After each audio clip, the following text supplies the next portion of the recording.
Hari ni orang Jakarta datang naik bas. Oh, ini semua daripada Jakarta ni. Saya punya follower. Apa khabar semua? Halo. Apa khabar? Namanya siapa bang? Oh, Ya, baik abang namanya? Rifa. Ini keluarga ke dari family. family? Family. Siapa yang tahu mau mampir di sini? Kita Siapa? semua tahu. Semua tahu Kita semua tahu. Oh, sudah viral di ni. Di apa tu? Lihat di mana? Media sosial. Instagram. Instagram. Saya paling ini suka kirimin gambar. Ini.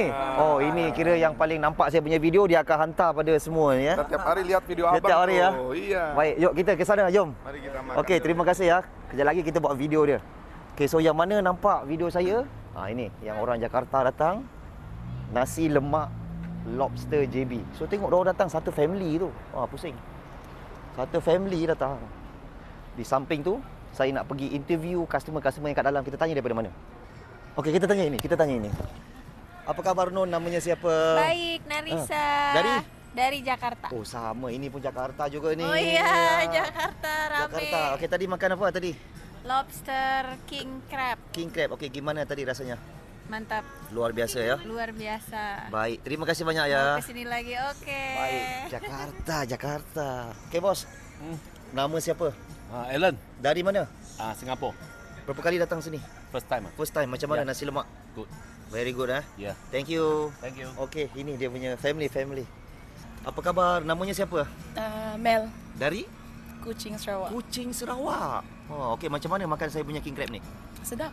Sedap ya? Sedap. Isi Oh. dia memang Berapa lama sudah tengok video saya? lama juga. Sudah lama Ah. Okey, tak apalah. Jemput makan kak. Terima kasih banyak. Dari Kuching, Sarawak. Okey kak. Oi, saya nak tengok akak makan ah. Oh, sedap. Oi. Nama siapa kak? Filza, Dari mana? Singapore. Daripada Singapura. Berapa kali dah datang sini? First time. First time. Macam mana king crab saya? Masya Allah sedap. Masya-Allah. Dia Ya. punya saiz macam mana? Puas hati. Puas hati Yes, Baik kak. Terima kasih banyak. Okey. Alright bang, terima kasih. Dari Singapura. Baik.